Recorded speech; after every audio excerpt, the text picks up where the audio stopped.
नमस्कार, मैं हूं देवांजलि मोइत्रा। पुलवामा हमले के बाद भारत द्वारा पाकिस्तान को सबक सिखाने और विश्व समुदाय द्वारा भारत का साथ देने के बाद पाकिस्तान ऐसे ही अलग थलग पड़ चुका है।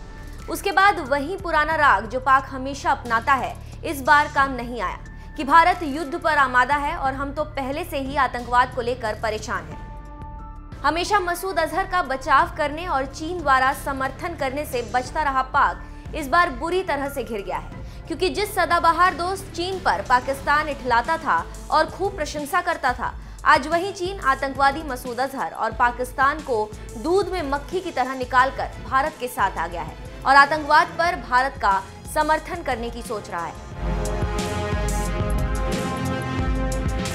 अगले सप्ताह मसूद अजहर पर आने वाले इस प्रस्ताव के पास हो जाने की उम्मीद है। फ्रांस के संयुक्त राष्ट्र संघ में दिए गए प्रस्ताव को अमेरिका और रूस ने पहले ही समर्थन किया है और अमेरिका और रूस चीन को मसूद पर अपने रुख बदलने के लिए दबाव भी डाला है।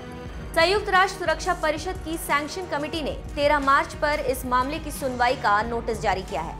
नोटिफिकेशन में कहा गया है कि अमेरिका, ब्रिटेन और फ्रांस की तरफ से आतंकवादी मसूद अजहर को विश्व आतंकी की सूची में शामिल करने और अलकायदा के सैंक्शन लिस्ट में शामिल करने का प्रस्ताव मिला है।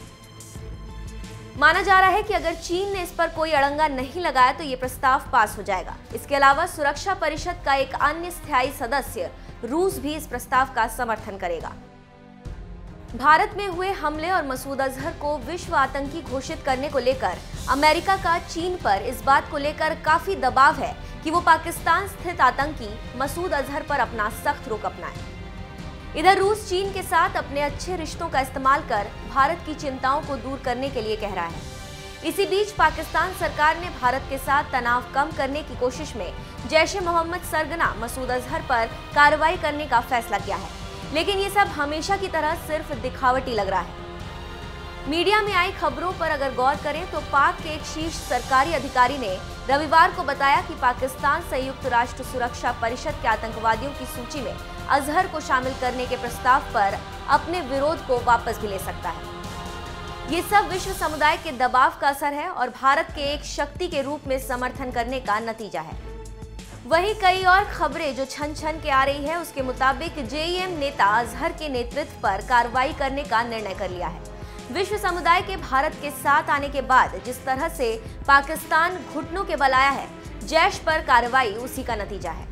वहीं विश्व की सभी 5 महाशक्तियां जिस तरह से भारत का आतंकवाद पर समर्थन किया और पाक को आतंकवादियों पर कार्रवाई करने की बात कही, उस हिसाब से विश्व में अलग थलग पड़े पाकिस्तान का अब दिमाग थोड़ा सा खुला है, जो भारत से तनाव कम करने की कोशिश में लगा है। ये बात इमरान खान के भारतीय पायलट अभिनंदन को उसके देश भेजने से साबित होती है कि पाकिस्तान इस वक्त बुरी तरह जमीन पर है। वहीं अजहर के तकदीर पर एक सवाल के जवाब में सूत्र ने बताया कि वो ये पुष्टि नहीं कर सकते कि उसे घर में नजरबंद किया जाएगा या हिरासत में लिया जाएगा। वहीं ये भी खबर आ रही है कि जैश सरगना मसूद अजहर की मौत हो चुकी है और इस पर पाक मीडिया और पाक आर्मी चुप्पी साधे हुए हैं। जो भी हो, इस बार चीन का भारत को समर्थन देने और विश्व समुदाय का भारत के साथ आने से ही ये बाजी पलटी है और चीन भी भारत का साथ देने को मजबूर हुआ है, जो हमेशा मसूद अजहर पर पाक का साथ देता आया है। अब देखना दिलचस्प होगा कि 13 मार्च के दिन संयुक्त राष्ट्र में चीन क्या करता है और मसूद अजहर की तकदीर का क्या होता है। मैं सबसे पहले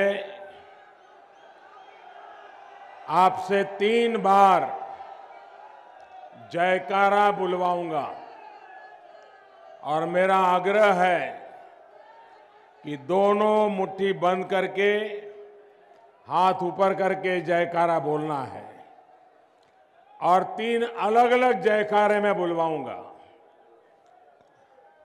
भारत माता की जय का जयकारा बोलना है। पराक्रमी भारत के लिए भारत माता की,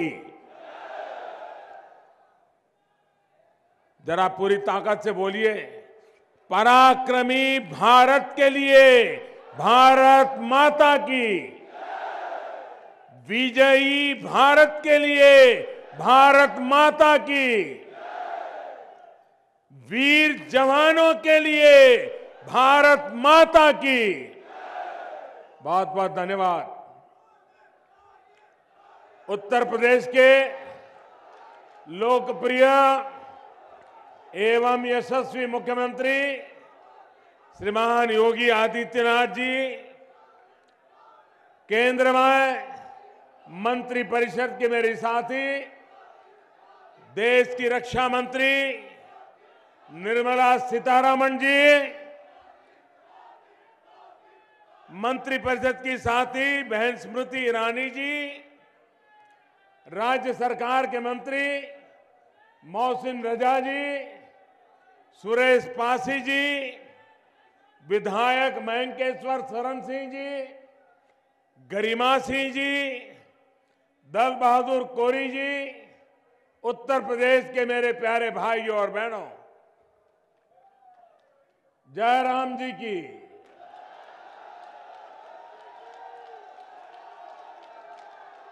और आप लोगन के हालचाल कैसा है? सब ठीक बा?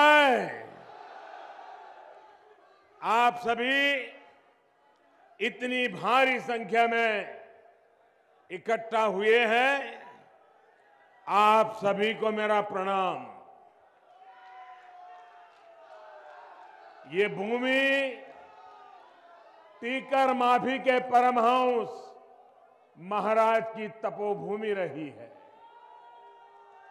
ये भूमि जयमीना महापुराण के रचयिता बाबा पुरुषोत्तम दास की भूमि है। मलिक मोहम्मद जायसी आर्य समाज के राष्ट्रीय अध्यक्ष और जनसंघ के विधायक रहे राजा रणंजय सिंह की है। मैं इस भूमि को नमन करता हूं। पिछले 4.5 साल में उत्तर प्रदेश और अमेठी के विकास के लिए हमारी सरकार ने जो विकास कार्य किए, आज उनको और विस्तार देने के लिए मैं आपके बीच आया हूं। और मैंने देखा कि आज भी हमारा स्वागत करने के लिए मेघराजा ने भी कृपा की है।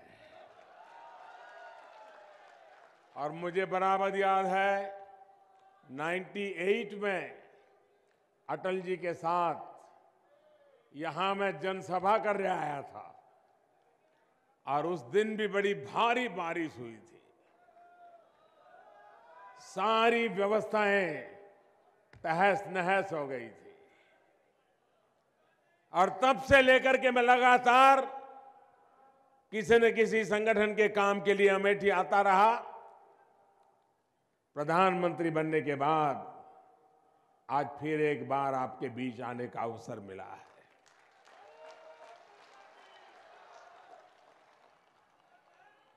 दो 2014 में चुनाव के समय हमने कहा था सबका साथ सबका विकास। अमेठी के प्यारे प्यारे भाइयों बहनों, अमेठी एक उत्तम उदाहरण है हमारे सबका साथ सबका विकास के मंत्र का। और जब हम सबका साथ सबका विकास की बात करते हैं तो मैं तब भी कहता था, आज भी कहता हूं, जिन्होंने हमें वोट दिया वो भी हमारे हैं, जिन्होंने वोट नहीं दिया वो भी हमारे हैं। जिन्होंने सीट हमें दी वो क्षेत्र भी हमारा है, और जिन्होंने हमें सीट नहीं दी वो क्षेत्र भी हमारा है। और आज 5 साल के बाद मैं अमेठी के नागरिकों के सामने नतमस्तक होकर के बड़े गौरव के साथ कह सकता हूं कि बहन स्मृति ईरानी जी उम्मीदवार के रूप में आपके बीच आई थी। आपके लिए नया चेहरा था, नया परिचय था, लेकिन आपने बहुत आशीर्वाद दिए। भले हम चुनाव समय नहीं जीत पाए, लेकिन आपका दिल जीतने में हम सफल हो गए। आपने इतना प्यार दिया कि 5 साल से स्मृति जी ने इतनी मेहनत इस क्षेत्र के विकास के लिए की है। कभी आपको ये लगने नहीं दिया कि आपने उनको हराया है या जिताया है।